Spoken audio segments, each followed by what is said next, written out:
అమిత్ షా ఎదుర్కొనే అవకాశాలు మనకు పుష్కలంగా ఉన్నాయి. మీరు చెప్తున్నట్టుగా ఎంజీరావు గారు రాహుల్ గాంధీ మోదీ ముందు అసలు కనిపించరు. ఆయన్ని స్టేజర్ చూసుకుంటే మోదీ ముందు చాలా తక్కువగానే అనిపిస్తూ ఉంటుంది.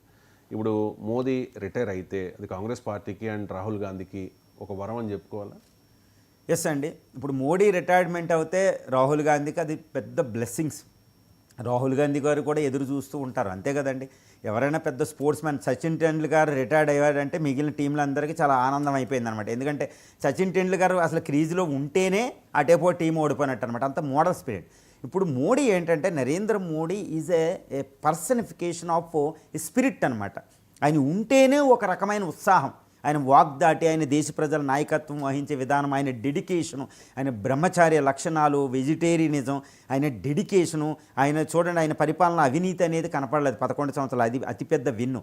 ఆయన డెవలప్మెంటల్ అజెండా, ప్రపంచ స్థాయి నాయకుడిగా ఈ భారతదేశ సంస్కృతిని ముందుకు నడిపించే విధానం, అది ఆ విధంగా ఏంటంటే ఈ భారతీయ తత్వం, ఈ విశ్వగురు తత్వం, ఆయన లక్ష్యాలు, ఆయన విజన్ ముందు కాంగ్రెస్ అనేది తెప్పతేలిపోయిందనమాట. అందుకనే దేశంలో 2014, 2019, 2024 లోక్సభ ఎన్నికల్లో కూడా కాంగ్రెస్ పేలవ ప్రదర్శన చేసింది. చాలా lowest, its position is plummeted to lowest stage after the independence. 44 సీట్లకి పరిమితం అయిపోయిందంటే కాంగ్రెస్ పరిస్థితి చూడండి మోడీ నాయకత్వం ఉన్నప్పుడు. కాబట్టి మోడీ రిటైర్మెంట్ అవ్వారు అంటే అది కాంగ్రెస్కి, ఎస్పెషల్ రాహుల్ గాంధీకి ఒక పెద్ద opportunity to become prime minister అయ్యే అవకాశం ఆయనకి మోడీ రిటైర్మెంట్ తర్వాతే వస్తుందనే విషయం ఆయనకి తెలుసు.